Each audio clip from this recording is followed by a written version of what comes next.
నమస్కారం. ఈ రాత్రి మిగతా రాత్రుల్లాంటిది కాదు. ఇది విశ్వంతో మనల్ని కలిపే ఒక అద్భుతమైన అవకాశం. ఇదే మహాశివరాత్రి. మరి ఆ చీకటి గడియల్లో దాగి ఉన్న ఆధ్యాత్మిక రహస్యమేంటి? పదండి, ఆ రహస్యమేంటో కలిసి తెలుసుకుందాం. మన పురాణాలు, యోగశాస్త్రాలు అన్నీ పదే పదే ఒక్కటే చెబుతున్నాయి, ఈ రాత్రి మేలుకొని ఉండాలి అని. అయితే కేవలం నిద్ర మానుకోవడం కాదు, చైతన్యంతో మేలుకొని ఉండాలి. అసలెందుకు? ఎందుకు మేలుకోవాలి? దీని వెనక ఓ పెద్ద రహస్యమే ఉంది. ఈ రాత్రి ప్రయాణాన్ని మన ఒక 5 భాగాలుగా చూద్దాం. విశ్వశక్తి సంగమం దగ్గర మొదలుపెట్టి మన అంతరంగిక మేల్కొలుపు వరకు ఈ ప్రయాణంలో అసలు ఏం జరుగుతుందో తెలుసుకుందాం. సరే, మరి మొదటిగా చూద్దాం విశ్వశక్తి సంగమం. అసలు యొక్క రాత్రికే ఎందుకంత ప్రాముఖ్యత? సమాధానం ఇక్కడే కాదు, పైన ఆకాశంలో గ్రహాల కదలికలో దాగి ఉంది. ఇది విశ్వవ్యాప్తంగా జరిగే ఒక అద్భుతమైన ఖగోళ కలయిక అన్నమాట. మన క్యాలెండర్ ప్రకారం ఇది మాఘమాసంలోని కృష్ణపక్ష చతుర్దశి. ఖగోళపరంగా చెప్పాలంటే ఈరోజు చంద్రుడు శివుని జన్మనక్షత్రంగా చెప్పే ఆరుద్ర నక్షత్రంతో కలిసి ఉంటాడు. ఈ కలయికే భూమి మీద ఆధ్యాత్మిక ప్రకంపనలకి ఒక రకంగా నాంది పలుకుతుంది. ఇక్కడ విషయం కేవలం చంద్రుడితో ఆగదు. ఆ సమయంలో మన భూమి ఉత్తరార్ధగోళంలో గ్రహాలన్నీ ఒక ప్రత్యేకమైన పద్ధతిలో అమరి ఉంటాయి. ఇవి ఒక కాస్మిక్ యాంప్లిఫైయర్ లాగా పనిచేసి ఈ గ్రహం వైపు వచ్చే ఆధ్యాత్మిక శక్తిని కొన్ని వందల రెట్లు పెంచుతాయి. దీనివల్ల ఏమవుతుందంటే ప్రకృతిలోని శక్తి ప్రవాహం సహజంగా పైకి వెళ్తుంది. మామూలు రోజుల్లో ఎనర్జీ అన్ని వైపులకు వెళ్తే ఈ ఒక్క రాత్రి మాత్రం ఒకేసారి పైకి దూసుకెళ్తుంది. అందుకే దీన్ని ఒక స్పిరిచువల్ ఎలివేటర్ లాంటి సమయం అంటారు. మరి ఇంతలా విశ్వశక్తిపైకి ఉప్పొంగుతున్నప్పుడు దాన్ని మనం అందుకోవాలి కదా? ఎలా? అక్కడే వస్తుంది జాగరణ అనే మాట. అసలు మేల్కొని ఉండటం వెనుక ఉన్న అసలైన రహస్యమేంటి?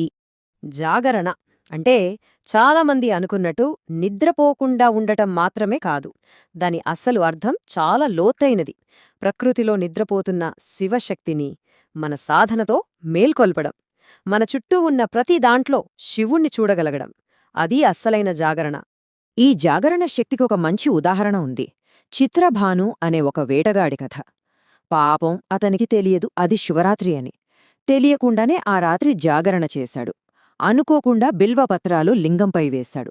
అంతే, ఆ ఒక్క రాత్రి అతనిలోని కఠినత్వాన్ని కరిగించి కరుణలు నింపింది. సరే, బయట విశ్వంలో ఇంత జరుగుతోంది, మరి మన లోపల ఏం జరుగుతుంది?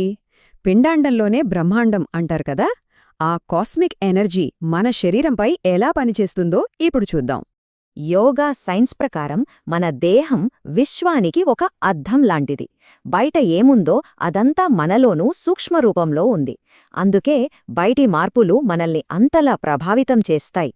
ప్రకృతిలో ఎలా అయితే ఎనర్జీ పైకి వెళ్తుందో సరిగ్గా అలాగే శివరాత్రి రోజు మన శరీరంలో కూడా శక్తి సహజంగానే కిందనుంచి, అంటే మూలాధారం నుంచి పైకి ప్రవహించడం మొదలవుతుంది.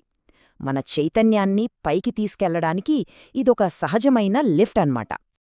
అయితే ఇక్కడ ఒక ముఖ్యమైన విషయం గుర్తుంచుకోవాలి. ఈ ఎనర్జీ పైకి వెళ్లేటప్పుడు దానికి ఎలాంటి అడ్డంకి ఉండకూడదు.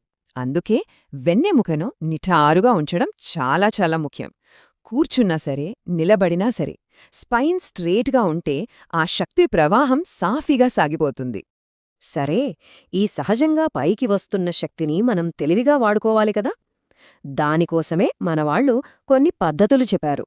అవే నిషీధికాల ఆరాధనలు, అంటే అర్ధరాత్రి పూజలు. చూద్దాం అవేంటో. అభిషేకం, బిల్వార్చన, ఓం నమః శివాయ మంత్రం ఇవన్నీ కేవలం పూజలు కాదు. ఇవి మనస్సుని ఒకేచోట కేంద్రీకరించే టెక్నిక్స్. మనలో ఉప్పొంగుతున్న ఎనర్జీని సరైన మార్గంలో పెట్టే సాధనాలు. శివరాత్రి రాత్రంతా పవర్ఫుల్లే, కాని అందులోనూ ఒక పీక్ టైం ఉంటుంది.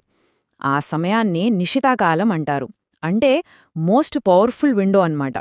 ఆ టైంలో చేసే ధ్యానం, పూజ ఎన్నో రెట్ల ఫలితాన్ని ఇస్తాయి. ఈ నిశితాకాలానికి ఇంకో స్పెషాలిటీ ఉంది. పురాణాల ప్రకారం ఇదే సమయంలో శివుడు మొట్టమొదటిసారిగా భూమిమీద లింగరూపంలో, అంటే ఒక అంతులేని కాంతి స్తంభం రూపంలో ఆవిర్భవించాడట. అందుకే దీన్ని లింగోద్భవకాలమని కూడా పిలుస్తారు. విశ్వశక్తులు, జాగరణ, పూజలు ఇవన్నీ దేనికి? అంతిమంగా ఇవన్నీ మనల్ని తీసుకెళ్లేది ఒకే ఒక్క గమ్యానికి, అదే అంతరంగిక మేల్కొలుపు. అందుకే మనం శివరాత్రిని ఒక పండగలా మాత్రమే చూడకూడదు. ఇది ప్రకృతి మనకిచ్చిన ఒక గిఫ్ట్, ఒక స్పిరిచువల్ ఆపర్చునిటీ. మనల్ని మనం నెక్స్ట్ లెవెల్కు తీసుకువెళ్లడానికి వచ్చిన ఒక అవకాశం. ఆలోచించండి, ఆ రాత్రి బయట ఉండే చీకటి మన లోపల ఉన్న అజ్ఞానానికి గుర్తు. మనం చేసే సాధనతో ఆ బయటి చీకటిని మన అంతరాత్మలో చైతన్యమనే వెలుగుగా మార్చుకోవడమే ఈ రాత్రి అసలైన ఉద్దేశ్యం. చివరికి మనం తెలుసుకోవలసిన సత్యం ఒక్కటే: శివుడు ఎక్కడో కైలాసంలో లేడు. ఆ శివతత్వం, ఆ చైతన్యం మనలోనే ఉంది, ప్రతి ఒక్కరిలోనూ ఉంది. దాన్ని గుర్తించగమే శివరాత్రి. కాబట్టి ఈ శివరాత్రి మనందరి ముందు ఒక ప్రశ్నను ఉంచుతోంది. ఇంతటి అద్భుతమైన ఈ అవకాశాన్ని అందిపుచ్చుకుని మనలో నిద్రపోతున్న ఆ శివతత్వాన్ని, ఆ అనంతమైన చైతన్యాన్ని మేల్కొలుపుదామా?